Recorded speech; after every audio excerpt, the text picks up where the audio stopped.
She said that American soccer fans, most of them aren't smart. They don't know the game. They don't understand. Gio. That guy gazpacho. Forbes could take a lame gorilla, okay? Right, did you know that Arsenal died? He's got me buzzing. Up the TOFFEEs. It's hard to up them anyway. I'm not even gonna comment on that. Starting? And welcome back. Hello. to Footy with the boys. Hello, we're back. There's no We're here with countdown. some big news. There was. Fuck The you. big storylines around Arsenal and Everton, as well as our featured matchups. Then we're getting into a new segs with the boys. It's big disappointments and big surprises. And then Big we're going segs to with the finish up boys. with Lock of the Week, and then the U.S. Men's National Team Corner, of course, with some decently big news, I would say, in U.S. Men's National Team Corner, and a question that I'm sure will stir up a debate in the comments, so keep tuned for that one. But we start, boys, as we always start, with the big news of the weekend. City, again, don't have any tip of form going after the win versus Nottingham Forest. They draw against Palace, and they had to score twice to equalize the game here. Rico Lewis gets a goal, also gets a red card. Eventful day for Rico Lewis. But, Nick, are we at all surprised that City are still dropping points? No, dude. Pep is too busy putting band-aids on his forehead to like figure out a game plan. That team is lost. I chuckled to myself when I saw City dropping points this weekend. It was amusing. It wasn't even like, oh my God, City dropped points. They are in shambles. Things are not looking good on the blue side of Manchester. Yeah, I mean, if he wanted to harm himself after what he was already at with like the 5 games when he did that, I mean, the amount of points he's dropped now, I think we need to have a wellness check on him, and just about daily, because they just continually drop points here going into a Manchester derby. Not a great sign.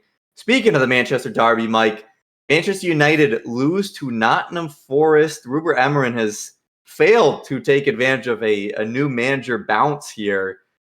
Did the better team win? Do you think Nottingham Forest at this point is just a better side than Manchester United? Or when can we expect it to turn around for Manchester United? I think they were definitely the better team on the day. They have definitely been the better team. Mike, that's not the take we need. Are they the better team? Yeah, fuck you, they're the better team. I think they have guys who play for the badge. Manchester United has maybe like 2 or 3 dudes who play for the badge, and that's all that's really important on the day. I watched a good amount of this game. Forest are great. Pretty fun team to watch. And man, you are flat. I still think they're adjusting to Amorim's tactics, but defensively they're horrible. Onana had a big mistake, and the passion is really not there. I saw a tweet that was like, when Arteta came to Arsenal, he just started terminating contracts left and right. Like Socrates, Mustafi, Aubameyang, Lacazette, Ozil, all those guys just got their contracts terminated. That's what Man U needs, but they don't have the balls to do it, and they're so focused on turning a profit that they're just not gonna sell low. So the whole team needs to be scrubbed. The other difference is that Arsenal had just a shit ton of youngsters coming through that were super talented, But because they got a chance. Where was Kobe Mainoo? Yeah. Where's he been this season, right? Shouldn't he be like starring?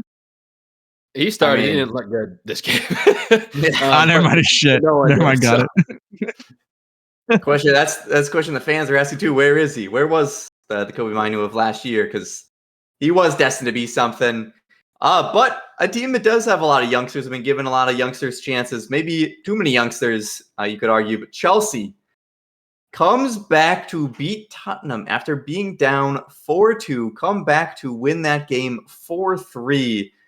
I mean, a goal fest here. Cole Palmer, the little chippy he likes. What a cold Instagram post he did after that one. I mean, we'll talk about Arsenal later. Chelsea getting the job done here against Tottenham. We've talked about, do we take him as a legit title contender? Are they the main competition at this point? They're looking good. They score goals like none other. They are absolutely a goal scoring team, and now they figured out defense, which they didn't have last season. I mean, shit, there they are in second, 4 points behind Liverpool and above Arsenal. I think they're a legit team. Two of the goals that Tottenham scored against them are from Cucurella slipping, literally just falling over and gifting them goals. It happened back to back in the first 20 minutes. So you take those away, it's a 4-1 domination. I think Tottenham were fortunate to be in this game. They created some, definitely had more chances, but more chances than I'm giving credit up for by saying they got dominated. But Chelsea were all over them. Cole Palmer was pulling all the strings. That front four is pretty dynamic. And like you said, they have figured out the defense, and they figured out Enzo Fernandez. Nick's been shitting on him this year heavily. Oh my God. But goals and assists, that dude has been putting up numbers the past 2 months. Time to give him some flowers for sure. Figured out the defense when you let 3 in is a strong take. I mean, 2 come from freak mistakes. Yeah, I mean, but there's a guy there who frequently makes freak mistakes. So is it a freak mistake? I'm not saying on the day they figured out defense. I'm saying overall as a season they have figured out defense. This isn't happening often that people are slipping in their back line. It's not an issue of cleats that they're having. It's a 1-game thing here. I mean, hey, people slip in the back at Chelsea all the time, if you know what I mean. Their differential is more than Arsenal. Shout out Stephen G. I mean, Stevie. They've allowed less goals than City, only 3 more than Arsenal, and they've scored a shit ton more than everyone. So it's something to watch. Watch here. Chelsea with Enzo Maresca coming in from Leicester and making some differences. Speaking of the team right underneath them, 2 points behind Arsenal, could have been even with them. Nick, a draw to Arsenal Light, Arsenal Academy in Fulham, the Junior Gunners. Also, Reece Nelson is a saucy player. My goodness, his I think game the back trap just so casually. Good God, what a player! But regardless of how saucy a man is, another draw for Arsenal. More drop points. Is it time to maybe stop any excuses and just say maybe this team just isn't championship material? Isn't have the mentality to really put their throat down on this? Pause, we're talking about throating? What? Their foot on the throat. What are they doing now? Yeah, I think those questions are more fair at this point in the season. Flags is just coming out horny in this pod, brother. I think the questions are more fair. I don't know. Wrote their opposition? Come on, man. Dude, throating doesn't worry. If anything, it excites. But listen, I don't think it's unfair to some of the criticisms, at least at this point in the season. I think there's been a lot of excuses, and you can still say, Gabriel and no healthy left back for this game. I understand that, but at a certain point, losses are losses. That could get you through a tough stretch, but when you're playing Fulham away, that isn't that big of an excuse. You should have enough squad depth, which, by the way, I think I've officially come to the point where I am more in favor of Zinchenko at left back than I am at Thomas Partey at right back. I've always hated that experiment, but even now, Jesus Christ, Arteta just thinks he's a right back because he has passing abilities in the system. But anyways, I do think they're running out of excuses, and I think the guy I just named is the biggest culprit. It's Mikel Arteta, because I like the evolution of this team, that when we don't, it was clear our game plan, get the ball to Saka this game, let him cook. He played great. Probably had a winner if Martinelli wasn't offside. But that can't be the only game plan. And the corners have worked, but I'm just sick and tired of watching the best defensive midfielder, a transition monster in the defensive side, in Declan Rice, playing as an 8. That is just not his profile. I am happy Jorginho's playing well, but we bought a guy for 30 plus million pounds in this summer to play that 8 side. And also, even if you don't want to play Marino there, every single time he comes on the pitch, Nwaneri looks like the most talented player on the pitch. So you have other options, and he's not using them. I think a lot of this game and a lot of the decisions of why we haven't been able to, persevere through some struggles, I think it falls on the manager's shoulders. And do I think we're going to be in this title race? Yeah, I think so. But I felt pretty good we're going to win the title. And especially if you told me Man City was this far off it right now, I'd feel great about winning the title. And I definitely don't feel either of those things right now. Yeah, I mean, it seemed like this would have been a chance to get momentum going, kind of get back to the regular winning of Arsenal, and then it just didn't happen here. What needs to change, though? A lot of things. I also don't think it's a mentality thing. I mean, since Arteta's come, like we haven't lost to a big six side in 20 games. That is enormous. Like I don't think it's a mentality thing. I think it's some of the tactics. He needs to be a little bit more adaptable. Isn't part of mental not just getting up for the big games, but these games as well, where it's against a mid-table side that you need to get the 3 points? Yeah, but I didn't see them giving up on this game. You know, like I said, that we were right in it right until the end, and we were pushing the pace right until the end. I think it's just tactically there were some mistakes being made, and you know, luckily that's the thing you can grow from. I think Arteta has grown tactically, but as of right now, it seems like he's just sticking with what's true in order to get him at least through the winter. And I don't know if that's going to be enough at the end of the day. What needs to change? He needs to trust his squad players a little bit more. He needs to stop playing bums like Gabby Jesus, who, I mean, just washed to all hell. I think he needs to take a real look, and I think he already has.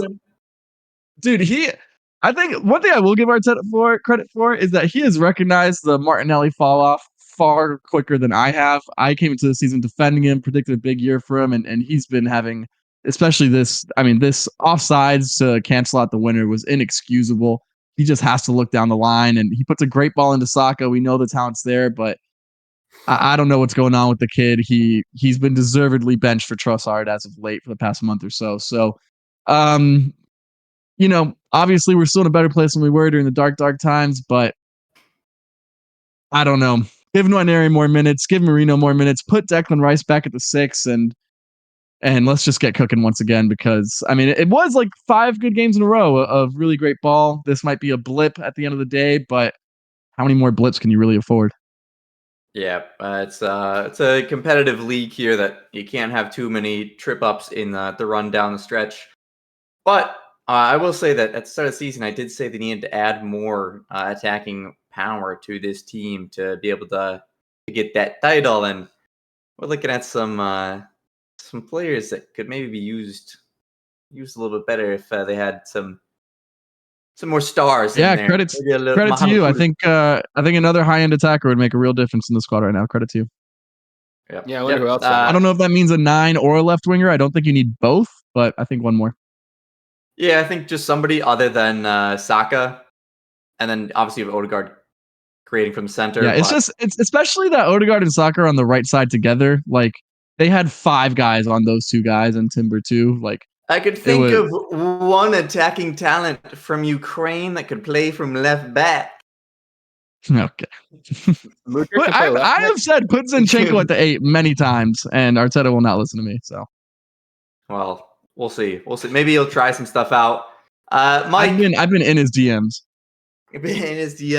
Mike's been in Sean Dyche's DMs, and it looks like it may be paying off. This week, Everton got a big win against Wolves, and then did not lose to Liverpool. What a massive week of results for Everton here. The game was postponed against Liverpool. Don't like that. That's pussy shit. That's just not what should be happening. Is games being postponed? I don't care.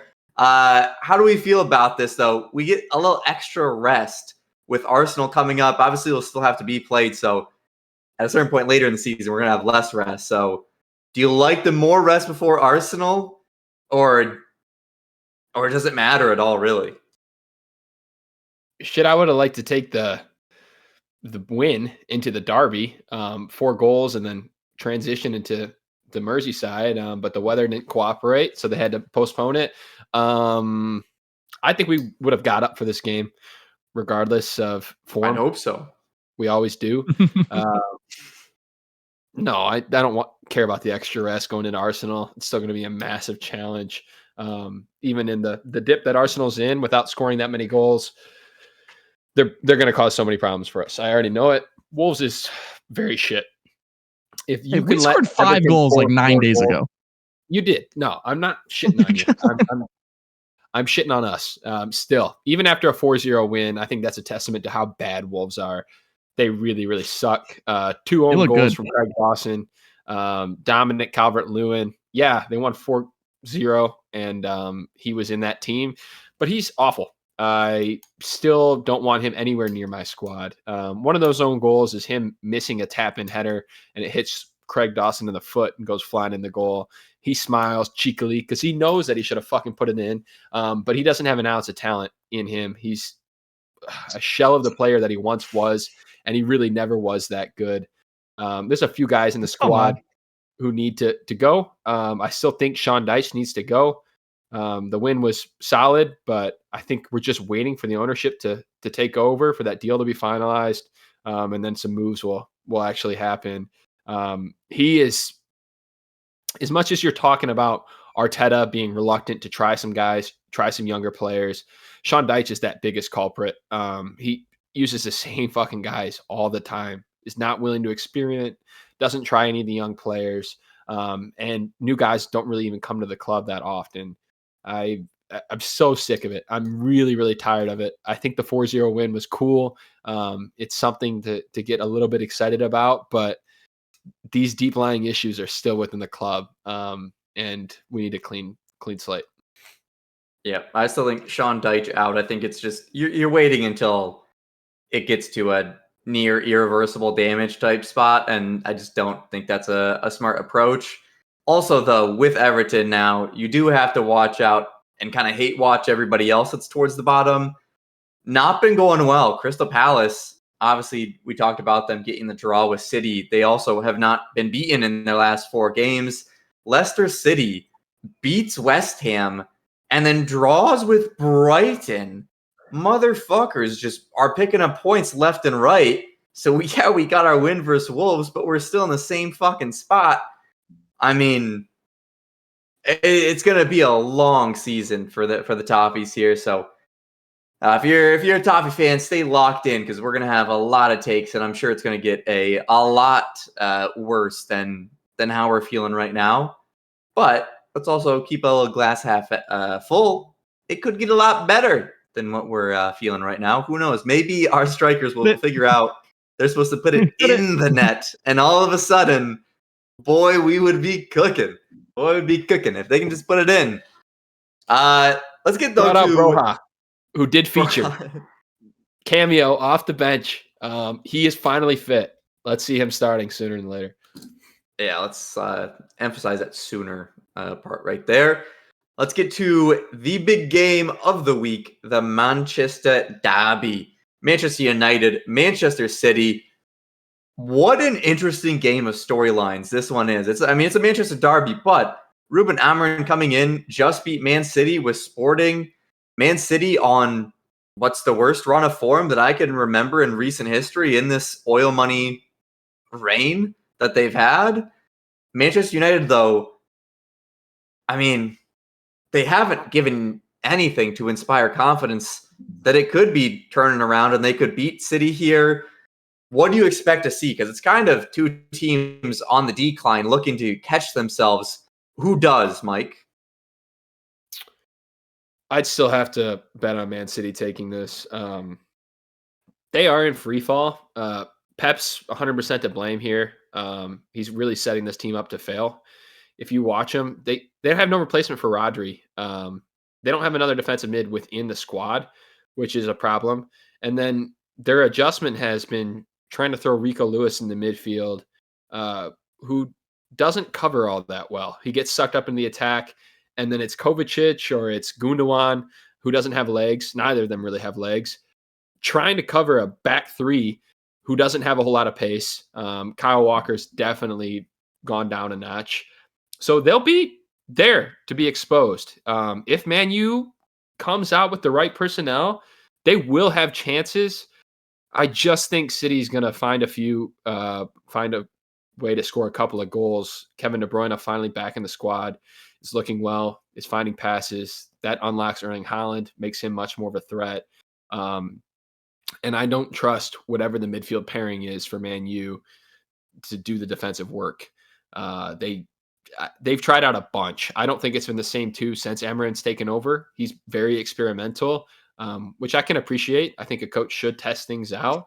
But they have not found a pairing that looks like the guys at the moment, whether that's Casemiro, Ugarte, Mainu, fucking Christian Eriksen. None of those guys are quite the duo. So I'll give Man City the slight edge, but I think it'll be a competitive match. Yeah. I mean, it'll certainly be interesting. Nick, I mean, we've talked about Man City not having Rodri. A lot of the players they have are just simply getting older, don't have the legs, and they really haven't made that many signings, mostly just big signings for big money, but not a lot to replenish the squad.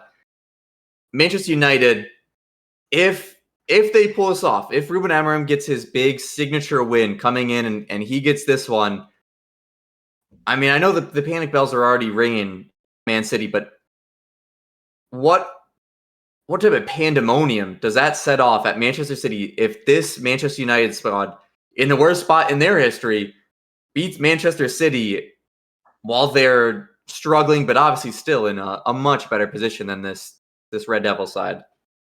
Listen, football wins if Man U wins this weekend. I think that it would truly, if this Man U team gets you, it is truly. We declared the death, I think, 2 weeks ago now on the pod, but I think that truly has to be a statement time. And don't get me wrong, Man U's always played Man City tough, even during difficult times. Rashford loves himself a Manchester derby, so interested to see him here. But I think with the rumors that the hearing is officially over and the announcement for Man City's punishment is coming here soon in the next couple months, I think this might just be the beginning of a dark time in this club's period. I would say if you're a Man City fan to brace yourself for the worst, but I mean, there's no Man City fans, so whatever. Who cares? Finally, football will come back and away from the oil money until Chelsea takes over with their $1.2 billion team. But yeah, I am hopeful that this is truly the time that we can bury Man City and call it done.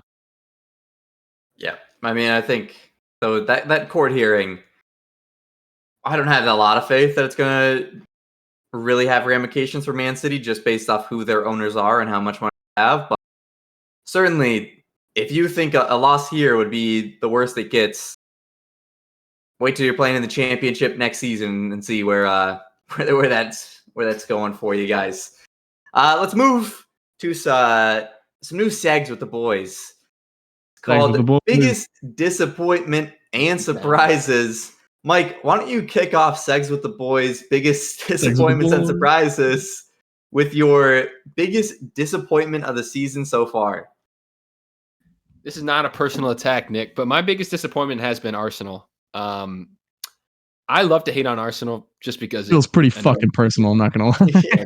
The fans on social media are a bunch of shitheads, and it is funny. But I really like this Arsenal squad. I like Arteta. I like a lot of the players. I thought they were going to make that leap this season. I thought all the pieces were there. Yeah, I thought they should have signed a striker or another attacking player. I was in that boat. But I thought the signings they made all made sense. I thought they strengthened them. They've been a bit unfortunate with injury, that's for sure. But it's been more than that. They are disappointing so far this season. There is plenty of time left, but it's not what I envisioned when I was going to start this year. Yeah, I feel like that's a fair enough point. I think Arsenal were supposed to be at the very tippy top and showing the form they had at the end of last season, and it's dropped off a little bit. Super tippy top. Yep. No, I agree. I think what you said is fair. If you told me this was the situation at the start of the season, I would be disappointed with where it's at. Again, I don't think we have had our final say in this title race just yet, but it's also, I mean, we're nowhere near considered favorites at this point. So, despite the squad, even with like you said, the tough injuries, I think you're right. We could have managed it better. We definitely could have. A couple of key results should have gone our way when they did not. So, it's fair. I won't take it too personal. Nick, what was your biggest disappointment of the season so far? I mean, I don't know about disappointment, joy maybe, but I think so far it is fair to say that the biggest disappointment of the season falls none other London's own Ange Postecoglou, who currently, where's Tottenham in the table right now? Like 13, 14, 11. They're in the bottom half of the table. If you remember, just 1 year ago, Jared Flaggett crowned them champions of the Premier League on this very pod. I did not. And I now said we were contending. And now Big Ange, the electric interview, the attacking football, the we're going to have a go, mate. He is in the mud. This team does not look good. It doesn't look like they're fighting for him. He has no new ideas. And they're losing. They're losing games left and right. How many games are they? Oh, 7 losses on the season so far out of 15 games. I mean, he's lost half of the games so far this season. It is less than half. Okay, yeah, good maths.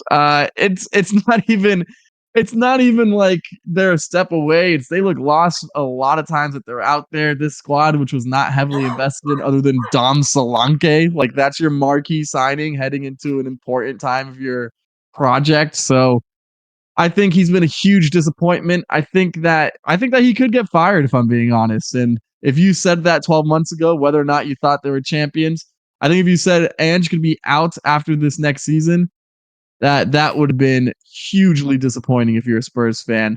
So long may it continue. Fuck Tottenham, but it's been a bad story for them this year. I mean, yeah, if they end the season at 11th, you just kind of have to. He's gone, right? You got to fire him, right? If you finish 11th with Tottenham, I think you have to, right? I mean, if you have any desires of being a top team, you can't finish 11th and then. He also looks so beaten down. Like he looks defeated. I saw something today. Big Ange has played or coached 53 games for Tottenham. Antonio Conte and Jose Mourinho both got the sack within 55 games. So it's right around that mark. And Daniel Levy loves to go through managers. It could be getting close to bye-bye time for Big Ange.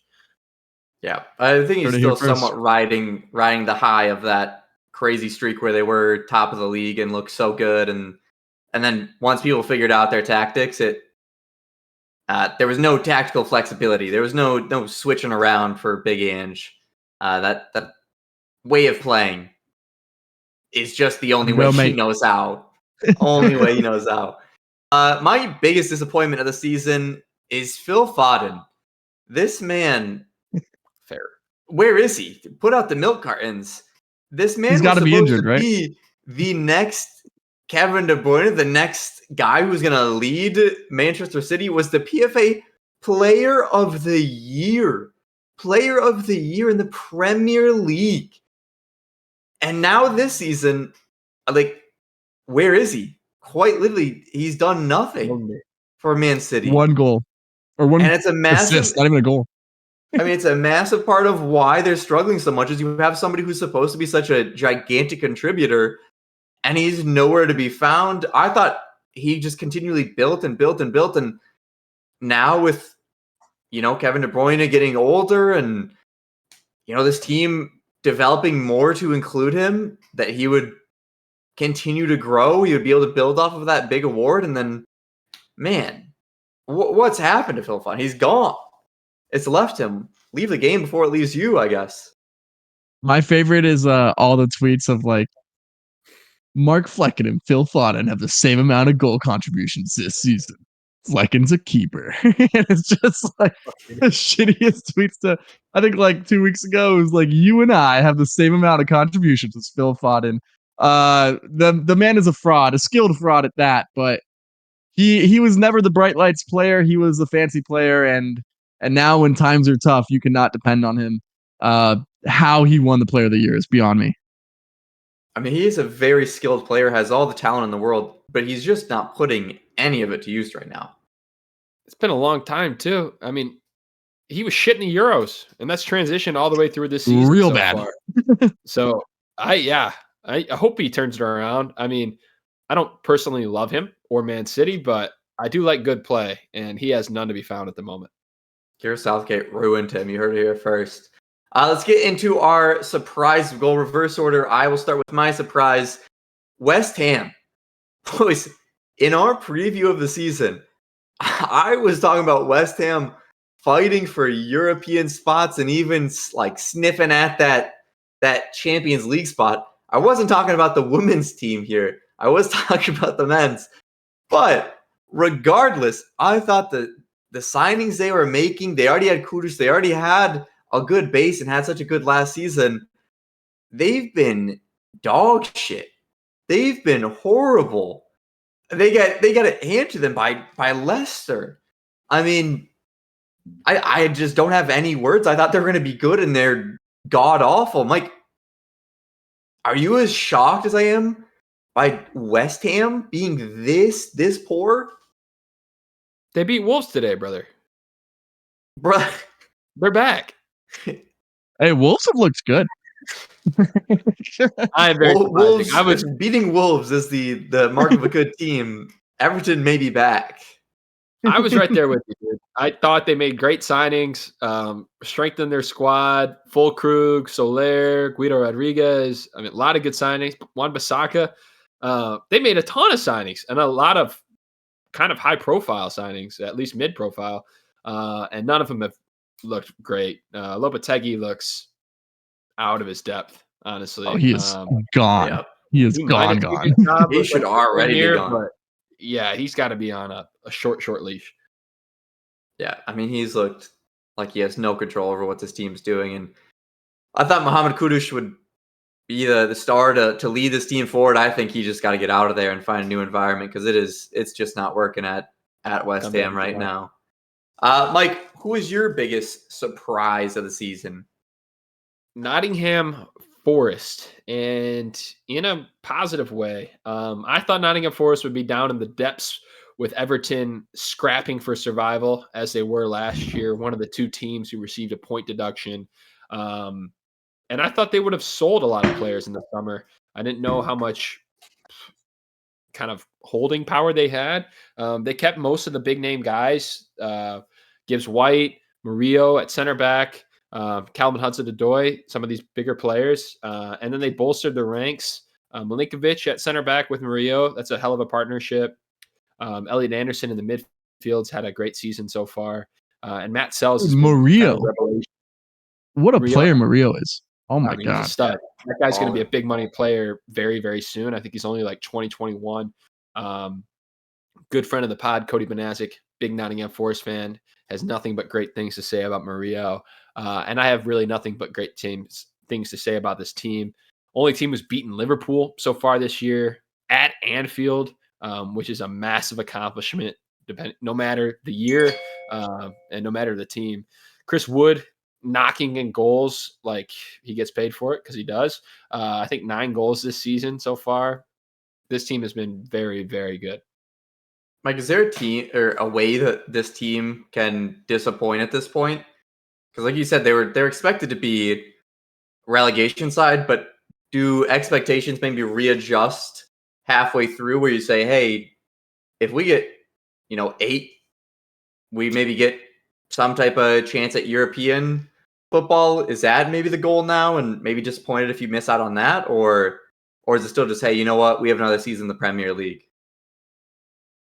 I feel like the goal has to just be another season in the Premier League. I'm sure their owner has higher expectations than that, and the fans are probably getting a little bit ahead of themselves. Sure, somewhere near Europe would be great, but top half of the table would be more than excellent. And then securing something to build on next year is always the biggest thing for a club this size. I think they'll probably have guys go in January because some of these players are so hot. So that will have to change the expectations as well. Yeah, we'll see what happens there with Nottingham Forest here during the second half of the season. Nick, your biggest surprise so far? I don't know how he got to me, but it has to be the man on top of the world right now. One Arne Slot. I'm starting to think that Jurgen Klopp was holding this team back because the second that this man with his tactics, the way he's playing, there's a uniformity to Liverpool. They're controlling games. We tried to push the narrative of a easier schedule at the start of the year, but I mean, when you're that far up the table, even with the slip up at the midweek, I mean, it is impressive to come into a side as big as Liverpool with the history that they have, following the shadow of a guy like Jurgen Klopp, and immediately just being the best team in the league. I think it's hugely impressive. I pick out Schlatt because he's new, but every single one of those guys deserve credit. Specifically, those. I mean, is there a better core in football right now than Salah, Van Dijk, Alisson, and Trent? Like, those are 4 Premier League legends, world class, bona fide players, and they have been proving it this season. All 4 of them. I know Alisson's hurt, but still. So, I just think what they are doing is so incredibly impressive.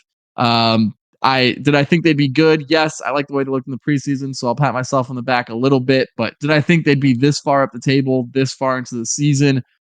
I mean, we're almost at the halfway point here, and they've easily looked like the best team. I'm impressed. I am largely impressed. We gave Chelsea their flowers earlier, but Liverpool deserve it twice as much. This has been a very, very, very surprisingly dominant start to the season. Yeah, I mean, they're arguably the best team in Europe at the moment with their form in the Premier League as well as the Champions And in the League. Champions League, yeah. And if you could have said, "Hey, we're getting rid of Jurgen Klopp, but we're going to be arguably better," I mean, I don't even know what it is arguably, just objectively based off stats, they are doing better this season. I mean, that's pretty absurd right there. I will say one small shout for surprise. You could say Chelsea, maybe a cheeky little surprise. Bring in Enzo Maresca and up to third or up to second, and potentially challenging for a title here. I'd say that's a surprise for the Chelsea squad. Although people don't talk enough about Maresca, I think that is a big job to come and do.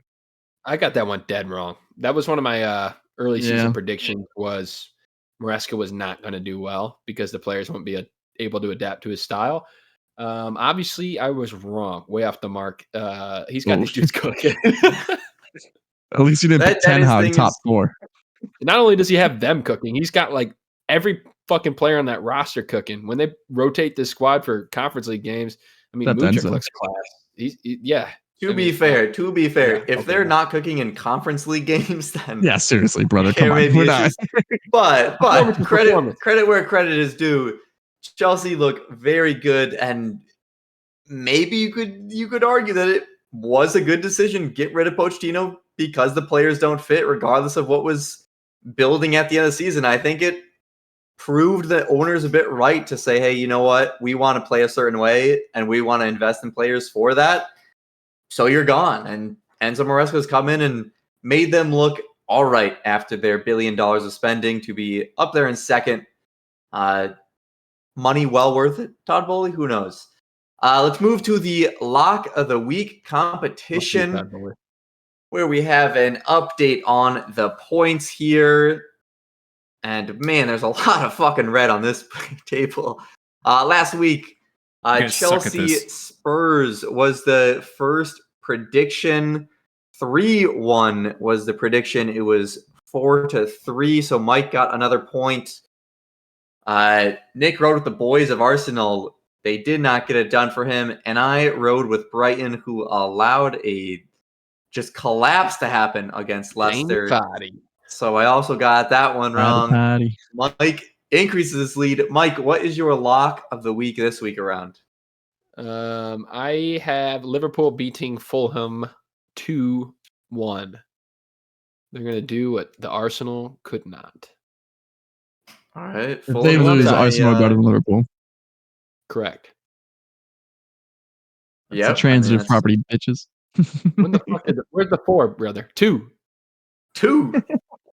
No disrespect. 2-1. Nick, what have you gone with for your lock of the week? I feel that there may be some disrespect on this one. Yep, get right game, and we're looking to embarrass some fools. We making a little bet? 4-0 Arsenal over Everton. Are we making a bet for this weekend, boys? I'll make a bet. You want to do how many goals you want spotted? 4. How many are you going to give me? I'll give you. We win by more than 2.5. I'll take those odds. Yeah. All right. You're gonna win by what does loser do? 3.5. We'll figure out the bet later. All right, He's hella good. not mid-pod is the time to figure out gambling. I've gone with my lock of the week. Chelsea 3, Brentford 2. This one just seems like another absolute shootout of a game with Brentford score so many fucking goals, but Chelsea just score even more. So another cheeky surprise candidate was Mbomo, because he has just been, I mean, he's been good, but this season he's been absurd for Brentford. He's been a hell of a player. We will keep you updated on that. We're starting to get a few more correct guesses here going. We had some rough weeks there. There's a lot of rap. Doing all right. No. We're getting better. We're getting better. I'm doing We're all getting right. Look I how say hot you winner. guys The started.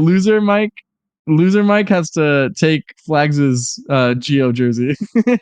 better. Flax needs to put that on the wall. No, there's zero chance. In case you missed it, I was a champion of Lock of the Week last week, or last year. So I got a jersey, and it ended up being a punishment instead. It was a Giovanni Dos Santos jersey. You're also Let's last move right in. now, so relax. Yeah, well, I want to give you guys a chance.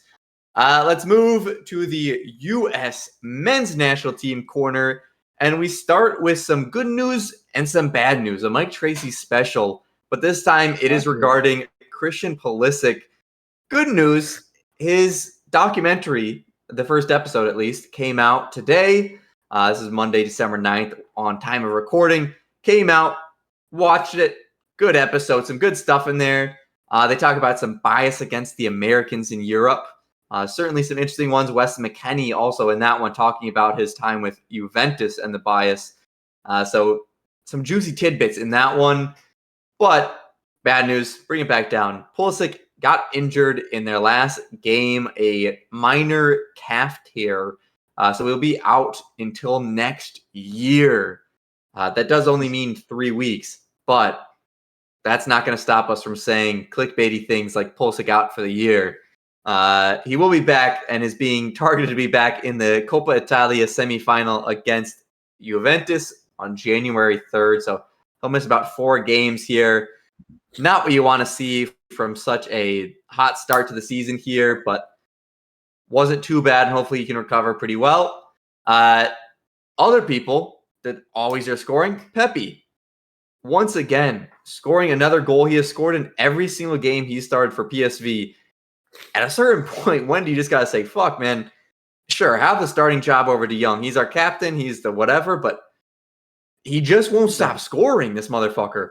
Pepi scores in every game. Malik Tillman got in the scoring as well in this one. Pepi also had an assist in this one. I mean, shit, if being the golden boot leader in the Eredivisie isn't enough to start, why doesn't he go for the assist as well? Big time moves out there in the Eredivisie. And then moving to Dortmund for Gio Reyna, where it wasn't his play that got a lot of headlines. It was what commenters were saying about him. Alexi Lawless and Landon Donovan released an article, talked about it, that Giovanni Reyna should head back to the MLS. Nick, the problem has not been that Gio Reyna is not doing well. He's not playing badly when he's on the pitch. It's that he's not been healthy. Do you think being at MLS changes his health in any ways? Is that the answer to nagging injuries? Go to America? No, but I love this take. I absolutely love this take. I think this is the beautiful talk yourself into this take, because every time I see Gio playing for the U.S. men's national team, the talent is always clear. I think part of the injuries, a small part of it, could be that because he's constantly rehabbing, he's never fully healthy. So get him a full set of games. Even last year when he was healthy for Nottingham Forest, he hardly played at all. Get him here. Who cares? Grow the game. Get some more interest in the 2026. Have him play here for a season. He's going to be the main guy, probably one of the best players in the league. I mean, probably top 3 just based on talent alone, if you say Messi, Royce, and this guy. So I think Messi, Royce, and Gio Reyna, the big 3 of world football. I think it's a brilliant take. I wouldn't hate it at all. Is it going to happen? No, I would say highly unlikely, but Give him a consistent run of games. Get him in a big market.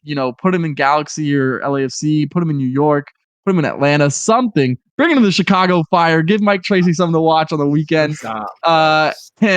And I think it'd be good. I think he'd get form fitness. I'm not worried about his talent. It'll shine through. So get fit by playing games. I like it. Like, if there's one way to get me somewhat on board with it, is that he is just already so talented, and I would be able to watch him if he came to the Chicago Fire. So you make a convincing argument. Mike, tell me what I was thinking to start. How stupid this take is. This take is fucking awful. I mean, as much as I want to see the Chicago Fire be good, I'll rather watch Kellen Acosta than wait. Gio Reyna. Be coming here to play with Greg Berhalter as his coach. Exactly. Come on, man. Full circle moment for sure. That would be hilarious. But he'd be throwing away his career. This is just complete. He would not be throwing away his career, bro. Come on. That's it. It's done. This is ass talk from Lalas and Donovan. I expect nothing less. I don't think either of them really know much about soccer, to be honest with you. This is them projecting that neither of them had European careers, were worth a damn outside of the national team, and they think that Gio should do the same thing. I also think they're in the fucking relatively successful European career. Lala's fucking in the 90s. He's a mid-ass player. He thinks he was good. He has a FIFA icon card, and that's his fucking claim to fame. He was average at best. And I mean, this is fucking ridiculous. I bet they're in the MLS paycheck somewhere. They're just promoting it for their own benefit. I don't think either of them believe this. I think they just want something to say. MLS is fine, whatever. This is an absolute move in the wrong direction. Try it out elsewhere before you try to come back to MLS. Maybe it doesn't have to be a try it out elsewhere. He tried it in Nottingham, and that move made no sense. It's not his talent. He was healthy at Nottingham. It was a bad move. Yeah, so go to get a good move. Come to them, San Jose Earthquakes, baby. Let's go. Oh my god. Yeah, he'll be like Ricky Puig. He'll fucking stun out. He'll ball out, and then he'll tear his ACL, and then never play for the national team again. It's insane. That seems like a reach to say if he comes to the MLS, he'll tear his ACL and never play for the national team. What I will say, Landon Donovan, last year, around the same time, not even, like 6 fucking months ago, even shorter than that, his dumbass was saying Christian Pulisic should come back to the MLS because he's not going to make it anywhere, and it's not worked at Chelsea, and all these other things about injury, about he doesn't have the talent, how he's all this similar situation, and then Pulisic finds the right situation to go to, goes to AC Milan, and is now absolutely killing it. And if Landon Donovan said now, oh, he shouldn't be at AC Milan, he should be in the MLS, it would sound even more stupid than it did then. I think it's the same exact thing. It's what Mike said. He's projecting his own insecurities about how he never stuck it out in Europe to come back to the MLS. Christ. No, but I mean, he's talked about this in interviews that he went to Bayer. He didn't want to stick it out. He felt homesick. He wanted to just come back to America, play it safe and comfortable. And that's what he did. And that's what his career was. Listen, you how much do you think how much game time does Gio Reyna get in 2025 in Europe? Depends on where he's at. That's what I'm saying. He needs to find the right move, just like in the Eredivisie. He gets all the minutes, brother. Dude, he tried to. I would rather have him in MLS than ever Eredivisie because at least I can watch him. Champions League. At least I can watch him. I don't give a shit about the Dutch league. Listen, ESPN Plus costs the same as Apple TV, brother. Oh no, it does not. ESPN Plus is a goat. They also give me NHL games. Listen, I really think that's where you watch PSV. That's where you watch Eredivisie, so you can watch it, you dumbass. I really do think that Gio Reyna, name your number for one. He's 22. This is not going to ruin his career. Let him play fully. He tried to go find a better fit, and it did not work out. Now he's in and out. If you tell me this situation keeps going at Borussia Dortmund, or like if you come to MLS, it's a guarantee start every single game, play every game. Okay. Now you could say, oh, well, what if he gets injured? Yeah, well, he can get injured anywhere. Okay. So in my opinion, I don't think do I think it's option A? No. Do I think it's a solid choice? Yeah. Have him play a year, All that I care about is that he is at his peak form for 2026. You ain't he's doing not that gonna in be the his peak MLS. form if he's playing the MLS. Like Diego Luna is getting rumored to go to Leeds United after tearing it up. Gio Reyna is like 12 times. I love Diego Luna. Love him. Gio Reyna is like 12 times the player that Diego Luna is. Diego Luna is on his way out, rightfully so, to Europe. Gio Reyna should not be at 22 making his way back to MLS, regardless if it's for a season or not. There are much better moves elsewhere in Europe that he can go and play at a much higher level that will push him to be better. Like I said, Gio's played great every time coming back from injury, no minutes, whatever. Playing, the talent is always shown through for MLS. The trouble has been the injuries. I think if he plays consistent minutes, his body can get used to that, and he will get injured less. You don't he can need to do go it to in MLS MLS, to find that, though. and it will be okay. But it's not working in Europe, is it? So 2 teams over the past 2 years, it has not worked out. He has not gotten consistent minutes. Forest is not. I don't think. All right, fine. The right fit. Nottingham Forest was shit last year. How did he not get minutes? He would absolutely have gotten every single minute if he got loaned to an MLS team. Defending. They had Morgan Gibbs-White, and they were defending the entire time. Okay, brother. I'm just saying it is not as outlandish as you think it is. Okay, if he makes a move or if he doesn't make a move and he has 0 minutes or very limited minutes and the move doesn't work out, that is the worst case scenario. I do not think coming to MLS is the worst case scenario. Come to Besiktas. You'll get shot. What does that mean? Boys, He's got some shit going on. Let us know in the comment section what you think Gio Reyna's future should hold. We talked about Malik Tillman and his future. Bring that form over to the U.S. men's national team. That center attacking mid position for the U.S. is wildly talented. One needs to make sure it's there for club and stay healthy. One needs to bring it over from club to country. Where do you want to see Gio Reyna go? What's a good fit? Don't say MLS teams, or do, whatever. If you're on that side, let us know. Let us know where you guys are at. But until next time, peace. Fuck you, Alexi Lalas.